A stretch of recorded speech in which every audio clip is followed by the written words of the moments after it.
and welcome back to the No Culture for Old Men podcast. My name is Ben, here with Lawrence and James, here to discuss a couple topics for you guys today. But first, let's see how everybody's doing. Jim, how's it going up there? It's good, man. It's sunny. It's about 69 degrees today. The weather's finally improving. I kind of missed that the other day was the first day of spring. So the weather was a little surprising today.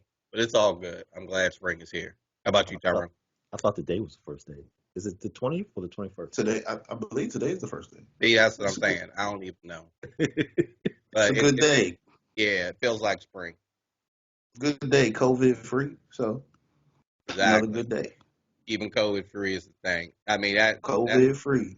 speaking of COVID free, have y'all seen them acting a fool in Miami for spring break? Yes. See, I, I don't like that because the only two news things I saw about it is they found the only four black people on that beach and they focused right on them and talked to them for about 20 minutes and I was mad because it wasn't any of the black people sitting out there. Well, I was saying the only clips I've seen, of course, have been unfortunately young African Americans fighting. I've seen, and that's the only thing I've seen. And I saw one brother getting tackled. So hey, that's a topic I for just seen a another street day. full of people. Yeah, I just exactly. seen a street full of people. I was like, It, what the hell? it's tons of everybody and anybody out there acting a fool right now, and they instituted an 8 o'clock curfew for their craziness. So Oh, I just say to everyone down there in spring break, man, y'all be safe.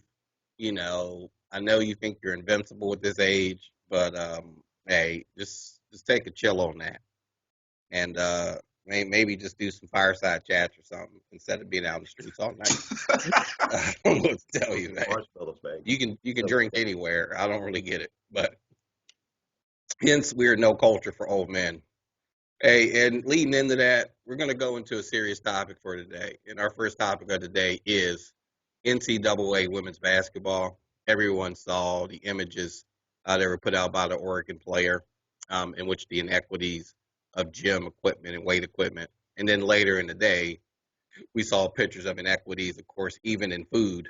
I saw one buffet line, and then I saw something that equated to prison food in a to-go container for the women's side. And so we wanted to talk about that today. Tyrone, you want to kick us off? Yeah, man. That was disgusting to watch. Like, I'm like, what's going on here? I already had my own feelings about the NCAA. I don't like them. I don't like nothing about them. They taking advantage. They was already taking advantage of the men's game, in my opinion. And now with the women, we had this whole thing about the equality and they show that, and I'm like, what are they doing? And the perception is that the women's game's not bringing in any money, but they are. They're bringing in a lot of money, enough money to at least provide good food in a gym, a good enough gym. This is ridiculous. Hey, speaking of that, and one thing we want to source here and give credit to, Sally Jenkins of the Washington Post wrote a wonderful article on this topic. And one of the things she mentioned in this article, of course, is that, and I didn't know this, and maybe this is news to our listeners out there as well, is that the winner of the NCAA Women's Championship does not receive a check. They do not get paid. That was Not shocking. I couldn't believe that school that they get nothing. So you mean to tell me all those times UConn was winning all those championships, they weren't bringing home any kind of a check for their and team? not only and not And only not, do they not get a check, not only do they not get a check, NCAA refuses to give a reason why women, the women's basketball, I ain't even gonna say team, the NCAA is not providing. They don't even give a reason why they don't give a check. They just like, we're not giving out. I forget the word. I compensation forget the word. Yeah, compensation. or sharing revenue. Yeah. Or But yeah, revenue was the word she used. And I'm Okay. like, why? Why? What is the reason? yeah, there, there's no reason for it. I mean, ESPN just recently spent like 500 million on a contract to be able to show the whole uh, NCAA tournament for females. They're going to broadcast every game this year, which they haven't done before. Hmm. Um, Saw they that. sell out these tournaments. They sell out these stadiums for every game, $30 a ticket. I mean, there's value there. We're not even talking about the merch that's sold. We're not even talking about. I mean, it's. There's no way you can say that there's not money generated by these women playing. So it's just unfair. I understand that they won't get the same amount, because I was looking up uh, the income from different sports, and yeah, overall, it's not as big as football, honestly, and it's not as big as the men's game, but it's not nothing. You know what I'm saying? So there's no way that they can't share in a percentage, get a percentage of what they make. It's not like they're, no disrespect, but it's not the water polo team. You know what I'm saying? And Right. no disrespect to any sport, but whatever percentage It's an of what income you're producing sport. generating, that's what you should get. Yeah, I think the put a pin on that, Ben. That's a great point. It's an income producing sport. If you look, just if you make it real simple financially, you're putting 64 women's games on national TV. Now, the year of COVID, of course, makes it a lot different. So let's just say in 2019, when they had a regular tournament, okay, for every attendee at those games, which all sold out from what I've read, for the women's championship and the women's 16 and rounds of 32 and so on, the average ticket is $30. And if Yeah, you're filling up an arena at $30 a ticket, I think I saw the number at is roughly $444,000 a game or something like that. That could technically come in just from the in live game itself, from in person attendance. right, You spread that over 32 games, plus whatever TV revenue there was. There is what people are forgetting is there are commercials during women's basketball games, just Right. like men. Okay, Right. someone's paying to be on that spot. There are marketing dollars being made, and for the NCAA to refuse to pay them revenue or compensation from what's derived from their marketing is just ridiculous and absurd to me. right. That's one thing that Title IX did not address, and that is equity and compensation. We saw that with the U.S. women's soccer team and how they had to fight for equity of pay compared to their men counterpart in men's USA soccer. So I think for women's basketball, it's sad, and it's pretty much the same path that like the women's soccer team had to follow, is equity in what they're doing and getting credit for the job they do in their sport. It's amazing for how long they've been struggling with this. This goes back to Pat Summit days. I was reading an article and it referenced how literally they were driving down a broken down van to their first couple of NCAA tournaments. Literally a van with a door that might fly open, from what I understood, and Yeah, see how far it's come. But the yeah. problem is they're still not getting paid. I think people's problem with the NCAA is it's so heavy-handed in in how it functions. It's like these are the rules, and this is all you get. I mean, you can think back, even back to '95 when or around '95 when what was it, Ed O'Bannon, when When he he sued for had save that games. lawsuit against what was it, against the company because he wanted to get he wanted to share in the resources of the video games that were being produced at that time. Yeah, And yeah, even though they won the suit, but their idea of their thinking was, well, we'll just stop making the games and we won't share. exactly. Right. We won't Yeah, the find a way to lawsuit share was, the money. was over image and likeness. And Right. I Same way with the remember, jerseys. yeah, I remember that so clearly because, of course, USLA was still pretty big then. Yeah. And the number 31 O'Bannon was big as day on this game. Yeah. And It's still, that jersey still goes for $60. yeah, yeah. So it was image and likeness. And like you said, man, their answer to that was, well, we just won't make the game no more Right. and keep it pushing. So they've already made their money from it. Is that It's right? But what? the question is, where's the money going at this point? Because you hear all the time football pays for the other sports. That's not true. That's bull. Football doesn't pay for every. What the men's contract for the NCAA tournament was $19 billion over 22 years or something. They and the women are getting 500 million over 20 years. They can pay for it themselves.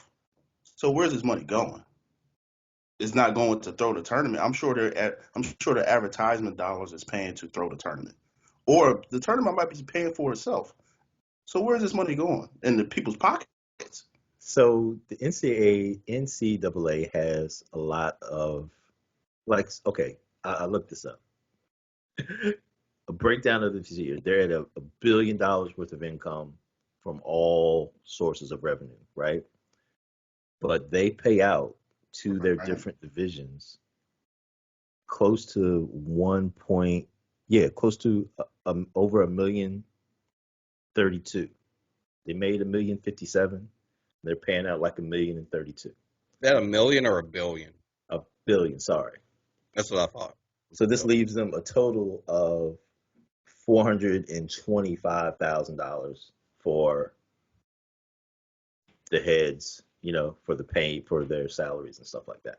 Okay, because as we know, NCAA is a nonprofit entity. It's a nonprofit organization, so they pay out. They have a it's a huge thing they run. There's 1,100 teams. There's 480,000 students, athletes. So it's a big, huge organization. It's a lot to manage. My part is it's not so much what the NCAA is doing with their money, it's what the universities are doing with the money that they have. Because they get money too. They get kickbacks from them. They have their own set of money. I mean, if you can pay a coach $8 million to coach your football team or coach your basketball team in some cases, Yeah. then you have money. You're not hurting for cash. You have a way if you want. You have a Well, way to yeah, increase the benefit to yeah, the kids. I agree with that. I mean, because what happens is, and from the payout schedule, from the men attending the NCAA tournament, they can receive anywhere from 2 million up to $8 million. These were the numbers as of 2019, 2020. Not sure if it's changed for 21. And Like that for money, women? yeah, 2 million per win, Okay. All Per right. win. per win, up to as much as 8 million if you get into the Final Four. So what happens is those dollars they get sent back, of course, to the conference of that school, and then it gets divvied out among the schools of that conference. Is what happens, and it's not all in one big shot. It's spread out over a 2, 3, 4 year period as well. Um, But but yeah, the question, but they're giving out the money that they make from the men's tournament. That money from the women's tournament, they're not giving out, right? yeah, that's the question. Where does that money go? Yeah, I, we I don't don't know. know. Like 500, not fully. 500 mil just laying around. I don't know.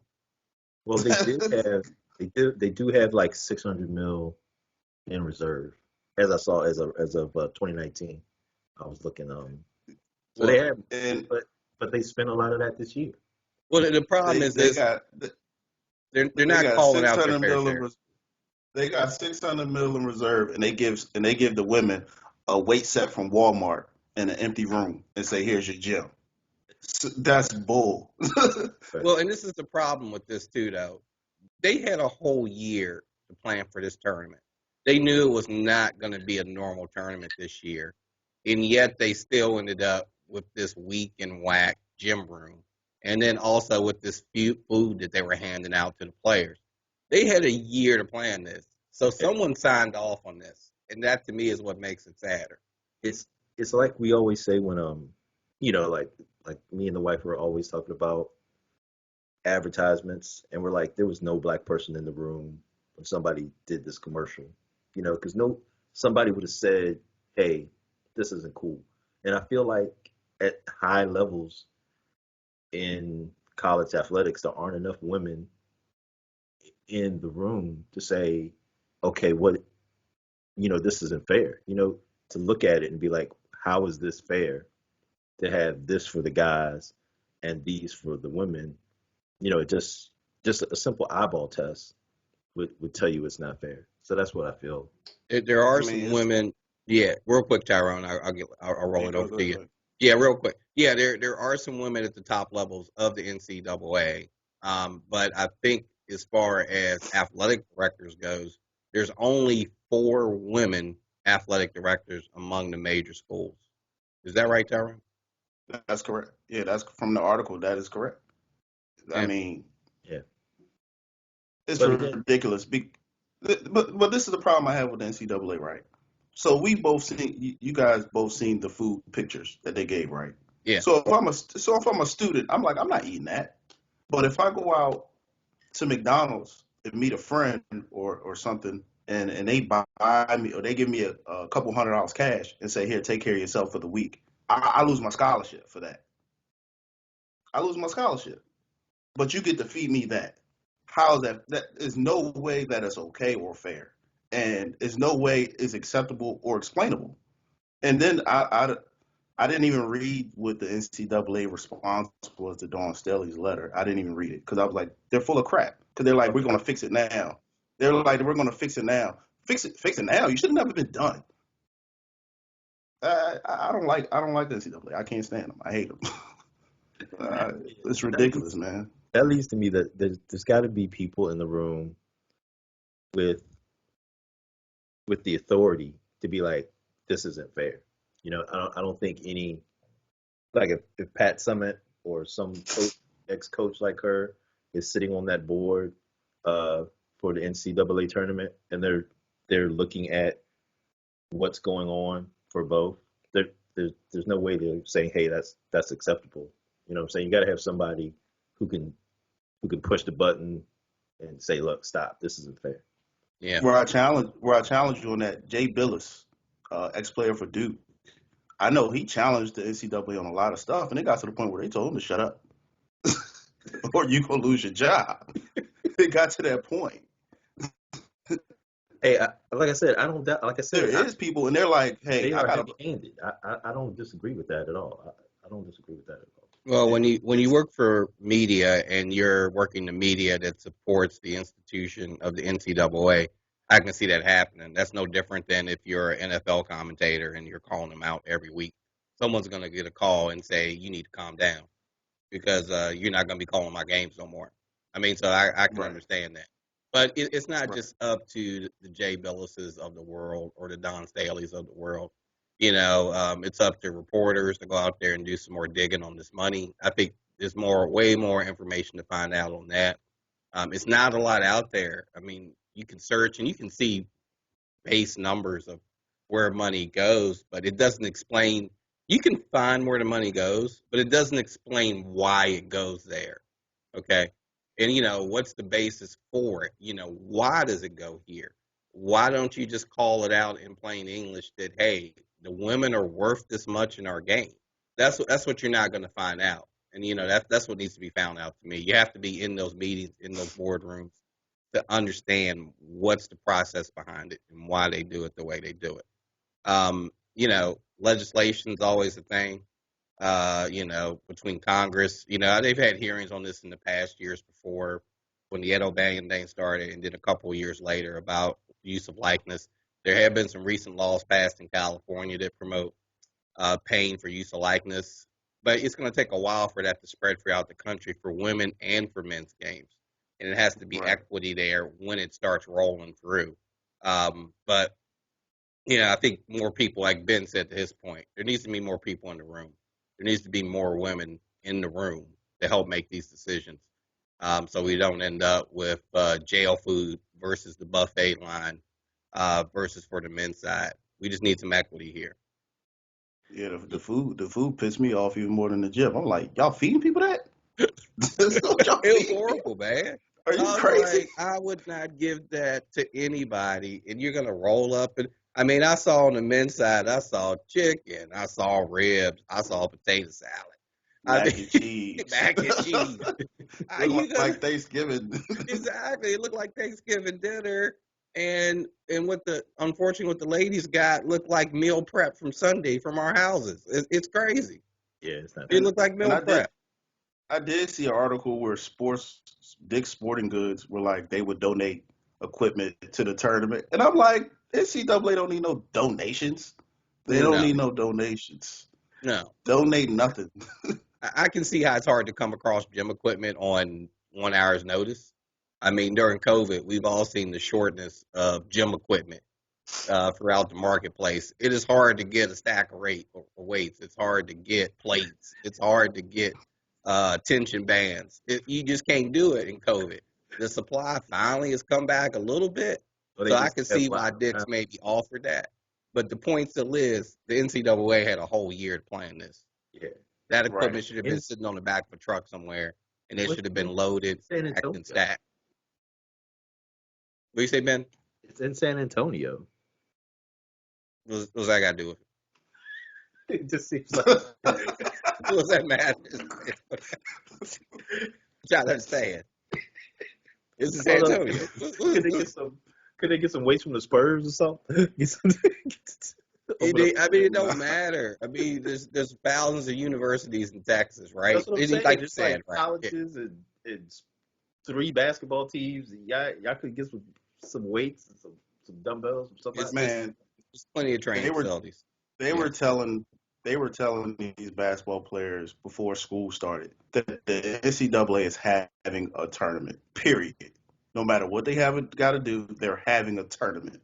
Yeah. Well, we know So you're why. saying but if you're saying stuff like that, you better make sure things are up to par. If you're like, no, COVID or not, we're having a tournament. Like, come on. Yeah. That's Well, well, we know why is that. I mean, that's straight and simple. They have a TV deal, and to make this money, you got to put this tournament on, come hell or high water. I mean, it's simple as that.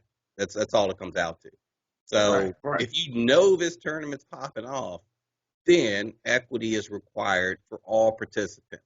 I mean, I was watching the game today, and I'm just like, why should they be treated any different than the play-in game from the men's tournament? It doesn't make any sense for me. So they had a whole year to plan this, and I just think, as everyone can probably tell, it's just not cool. I mean, women's sports has been around way too long. They're too productive. They're too entertaining. But I mean, wasn't they there have these like massive is it? markets, these massive TV deals. I mean, the money needs to start flowing down. But wasn't that also the deal when they first started the bubble for the NBA players? We heard conversations about their bubble not The, being as up to the par. WNBA players, Yeah, yeah, they said they were like those hotels were like Motel 8s, whatever. They said What? them jokes was terrible. Just Yeah. they said they were terrible compared to what the man had. Why? Well, We don't know. yeah, I don't know enough about that. I just know that's the difference is that's pro sports versus collegiate sports. Where collegiate, you have a lot less control over it. Pro sports is money based and market based. So I'm sure money may have had something to do with that. Don't make it right, but I'm sure money Yeah. is a major Well, reason for those inequities there. all But the NBA continues to double down and continues to put more money in supporting the WNBA from what I've seen on my side. all three of us know that when we watched the women's Final Four, well before COVID, the arena was packed. Oh yeah, so we all know. It's simple as that. It was packed. I mean, ticket sales alone, concession sales. I mean, anything that comes with it. Jerseys, T-shirts, hats. That money is going somewhere, and it's just sad that it's not getting to the right places. I hope in the money that is derived from the men's winnings and from their conference dollars. I mean, I hope somewhere in there's a calculation that money trickles down and flows into the women's programs as well. I know it's mostly it goes into school funds and it hits certain pockets, but I hope they at least set aside a percentage for the women's game. I hope so. I mean, that'd be the right thing to do. But the NCAA, I have no faith or trust in their process. Yeah, I don't either. I don't either. Hey, well, all right. Thanks for that, guys. It's sad. There's a lot more work to be done. There always is. And I mean, this is just a year of it's a lot more to be done, and women's sports isn't any different. And I wish for a great women's NCAA tournament. The games I've watched so far have been great and entertaining. Look forward to them crowning the champion. I noticed COVID's hit them. Like I saw Gino Oriema's not even coaching right now due to COVID.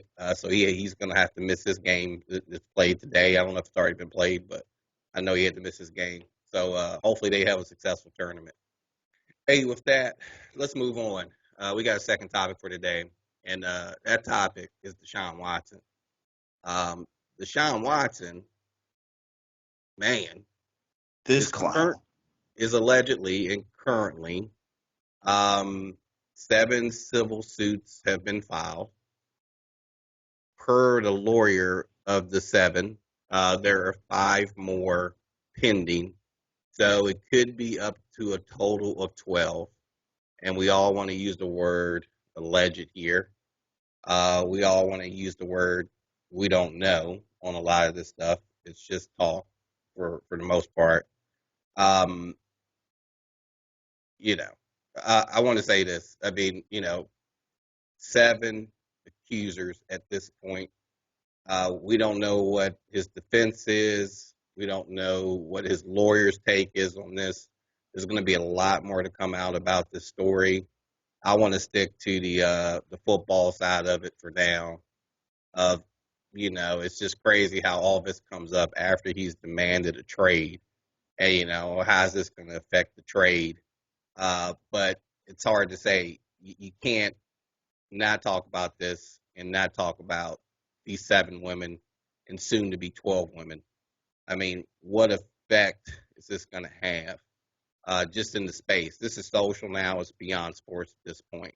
Ben, what do you think? Um, I don't like I said, all of this is a lot.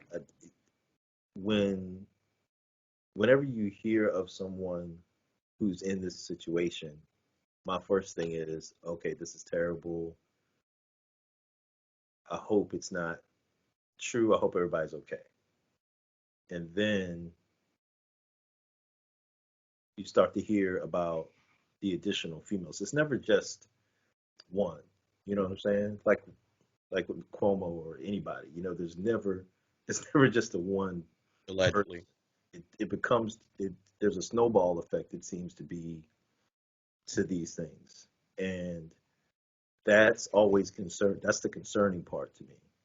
Um just looking from the outside in, like looking at the story, it's like, oh wow, this you know.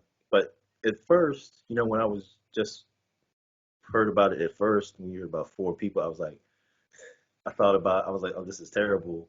But are the Texans just messing with him? Because he wants out from the contract. And I've seen a lot of messages to that regard.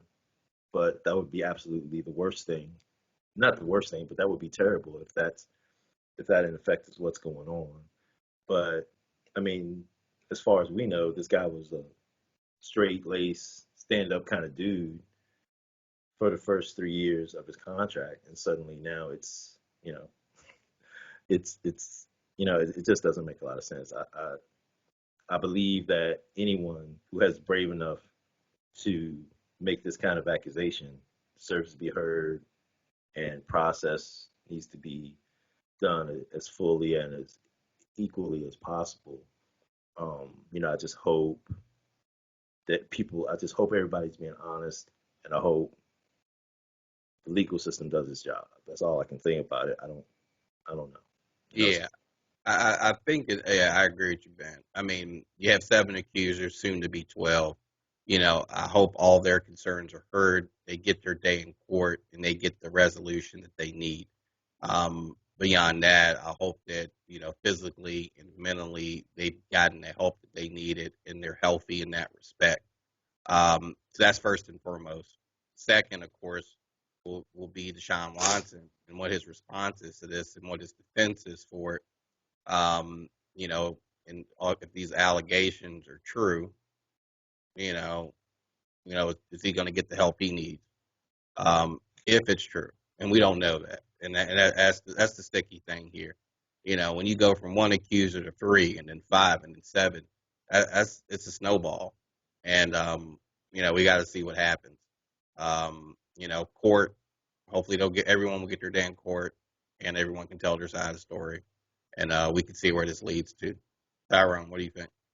It's a touchy subject. I have a daughter of my own, so I'm not gonna say what I really feel. If this is true, I hope that he gets the help he needs, and these women get whatever justice that they're looking for. If this is true, I'm going to stick to the football side of it. Like I said, football, he's not leaving Houston. Nobody's going to touch him now. Yeah, you're right about He that. can forget that. Well, he will be. Whether it's Nobody's going to touch him or not, nobody wants Dude, no. right? If it's Talent wise, not true, if talent wise, he's good. He's got talent, of course. Nobody question that. But with everything that's going on in the world, you want to sign a man that allegedly uh, assaulted or whatever he's getting charged of with all these women? I don't want the PR, and not in my organization. I don't think anybody would want that at this point. So if he didn't want to leave Houston, too bad. You're gonna be a Houston Texan at least till your contract's over, dude. Yeah, I That's think just my. I was kind of thinking earlier, that hey, some teams may still would overlook this just based on the talent. I was thinking, hey, maybe Houston may want to push him out the door with all this going on. But I don't see what the market's going to be like for him right now until there's more answers on this. We just don't know enough. I mean, these suits keep coming out, and they're all civil at this point, from my understanding. I don't think any of them have reached criminal level. But the NFL is investigating. Of course, Houston's going to follow the NFL lead on the investigation. So we got to see what comes out of it. I think if they get to a point of solution or a point of understanding, then maybe the market would turn for him. But I kind of tend to agree with Tyrone. He's kind of stuck in Houston for now, which and this is the sad thing about it. And even talking about it, it's not even important anymore. You know, until there's a resolution, until there's answers on these allegations, because that's priority number one, and that's probably how the NFL look. That's how probably NFL teams are looking at it, and hopefully that's what how Watson views it right now too. Right. Hey, Yeah, it's not a comfortable situation at all. Like I said, if it's true, I pray he gets some help yeah, because yeah, he just needs some help, man. Like I said, I don't want to comment too much. yeah. Hey, That's putting a pin in that, and like we said, we're only talking about what they've talked about on the news so far. Everything's alleged at this point, so there'll be more to come on that. Hey, turn into the NBA real quick while we got a little time. I saw LeBron James get rolled up on last night. good. I thought it was broke. Oh, I thought it was broke. hey, I said, oh he Lord. walked off the court though, and I was happy to see that he walked off his own power. So that threw, that just shook the West to me right there, and it shook the Lakers to me to see him get rolled up on. So I Was don't it know a, how many games. How many games is he gonna miss? they said a high ankle sprain out indefinitely, whatever that means. dang. Yeah, So it changes the West for now, and you still got AD out. LeBron had put out a message a little later on this earlier this morning actually, and said he'll heal and he'll get back to business as usual. But of course, there's no set time frame on that yet. So something to keep an eye on in the West, man, with LeBron down and AD still down at the moment. Um, Stephen what do you? Curry went down the day before. Yeah, But he's out what 6 weeks for the bone or something, 6 weeks. tailbone. 6 weeks for the It's butt for it's the like For a four. It's like four tailbone? to. It's like That's what it It's was, like right? it's like Wait, 4 to 6 weeks or Jim, something, Jim, right? Jim, Yeah. Jim, you broke your tailbone. You was out for 2 weeks? You ain't missing game. That's You what I'm play saying. in That's what high I'm school. saying. I didn't break a It's tailbone. it's a continued story. I broke a bone in my foot, and I came back in 28 days. I remember you did that, but I also thought, was it you or was it somebody on our high school team fell and and hurt their butt? We actually did have a guy break his Like tailbone. Yeah. breaks that same injury. They was Same playing area, yes. yeah. You're right. Man, And he came back in about a month and a half, I think. Just about. yeah, I don't know. I think Steph is 6 to 4 weeks, man. You know what? I missed it. I mean, what happened? Did he just fall into the stands, or what the heck happened to him? It just flashed. I didn't see it live. I don't even know what I happened. didn't see it live either. All I kept seeing was pictures of him laying on the ground. I couldn't even catch a video of it anywhere. So I mean, so that hurts the Warriors. I mean, and again, we love Steph Curry, man. I wish him the best. Hope he gets well. I just feel bad because that's a sucky injury. Man, I mean, they were in the playoff hunt, right? They were like what? They were top 10, one of the top 10 teams, weren't they? They did like Oh four. yeah, they were in the playoff picture. They had moved themselves back up. They were out at the beginning. Once Draymond got back and got rolling, they moved into the top 10. So they were definitely on Yeah. track for a playoff run. Right. They didn't have to do the play-in game. They were past that point, I believe. Hey, speaking of making runs, the Atlanta Hawks, man, they have won 8 games in a row with Nate McMillan as interim head coach. I just want to say this: people always sleep on Nate McMillan. The man can coach. Is a great coach. He's a He great could coach. stop it, stop it, stop it. Like, What? He's He's a never good been coach. given a team with talent, so I don't want anyone to question but his but coaching ability. but I Give, think give that give him LeBron and see what he can do with the Lakers. you give Give anybody him LeBron, give him the Sixers and see what he can do with the Sixers. he'll be Brett Brown. That's what he'll be. Man, I don't buy it. I don't buy it. But Nick McMillan, he's had hey, some teams. Who's he coach? Nick McMillan. He's I Pacers. don't know. that's the He's point. You don't know who he coached. He coached the That's Pacers for a long time. well, it, well, and we know what the Pacers are. They're a middle of well. the road team No, every this is year. the problem. These black coaches, and this is the problem with these black coaches. They're so happy to get a damn job. They take any job. Like Derek Fisher taking the Nick job. You see What? Steve Kerr ain't take that Dude, job. there ain't that many They jobs don't have in a the NBA. choice. No, but you see What are you Steve talking about? When Steve Kerr interviewed for the Nick job, he was like, "I ain't taking this team. I'm out." He turned it Derek down. Fisher, Derek Fisher was like, "Oh, I take it." Brian Shaw when he not Brian Byron Scott when he signed up for the Lakers, you knew damn well you wasn't gonna win. You had no talent. But you signed up for it. Stop signing That's a up for good these job. What are you crappy talking jobs. This is the point though. No, You just said it at the beginning. these white coaches don't take them jobs. Why the black coaches take them? You said it at the beginning. When Steve Kerr, he had the opportunity for either job. He had a choice. He He interviewed took for the the Nick. He interviewed for the Nick job, and correct. he interviewed for the Golden State job. He had a choice of 2 teams. I'm sure if Derek Fisher had the choice of 2 teams, he would have picked the Golden State Warriors too. But if you got the Knicks in front of you, don't coach at all. Go be an assistant somewhere. What are you But you doing? need a job. You need to get in Brian somewhere. has Brian Shaw took a job yet? Has anyone offered him a job? Right. Like Yeah, you got an Brian Shaw interview? has had offer for jobs. Brian Shaw like, no, I'm not taking those crappy jobs. I'm not taking them. Patrick Ewing took his ass back to college. Well, no one would offer him a job. Yet nobody offered him a job. That's why, dude. Well, maybe he never inquired about those crappy jobs because he No, was like, no. He sucks. inquired. He interviewed for the Magic job when that was open. He All right, interviewed.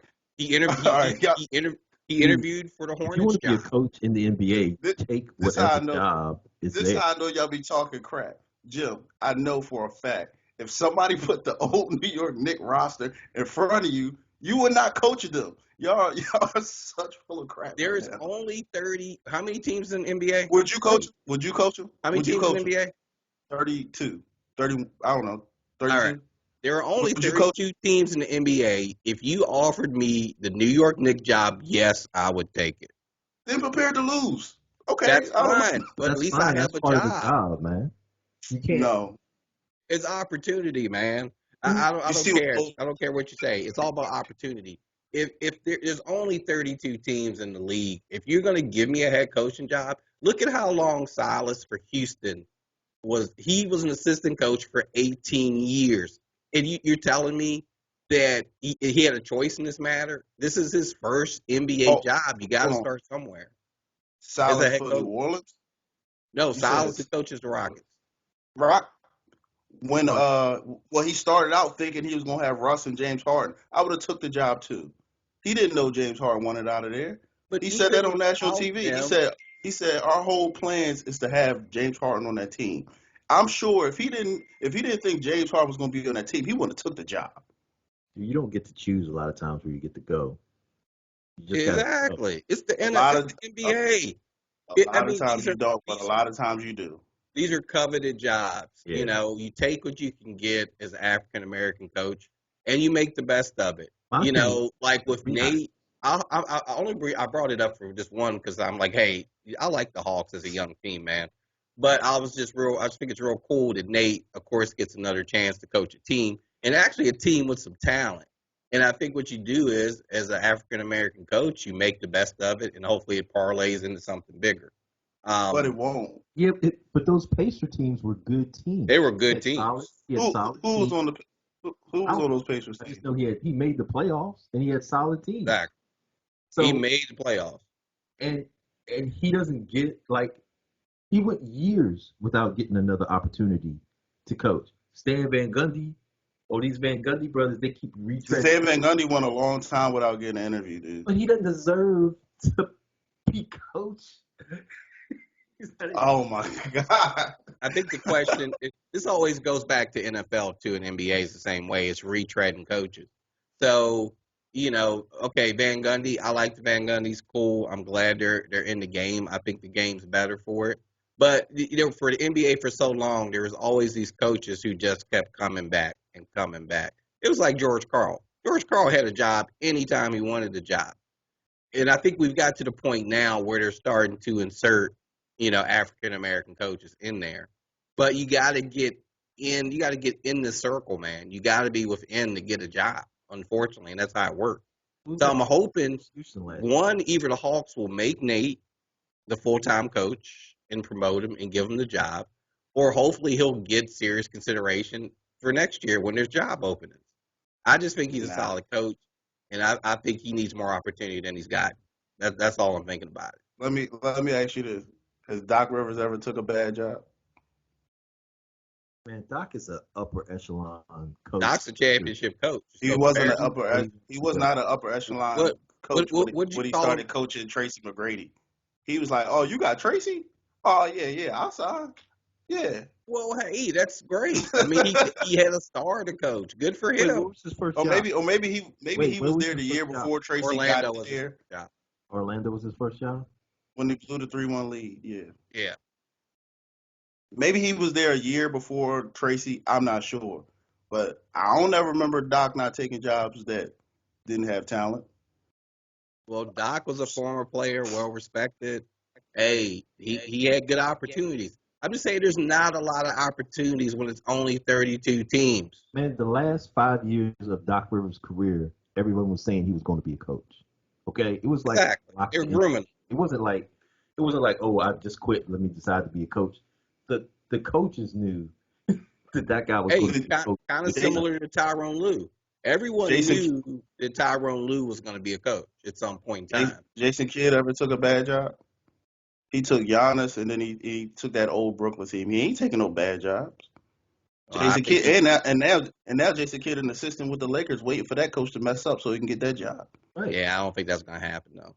But yeah, I get what you're saying. But Jason Kidd is in a position where he can wait. If you're a guy who's coaching is your profession. Profession. We went up from college to high school to college, and now you're in the NBA or you've been assistant. You don't have that luxury, dude. To like, oh, I'm just going to hang out. You know, you I get that. got to work. You know, it's not I get that. just be like, oh, you can't just do that. Hey, it's 32 teams, man. There's only so many jobs. There's Nate, only so many pots in the bucket. You know, I mean, you got to take those jobs. I don't care, man. It doesn't matter. If Nate you're better go be an offered, assistant.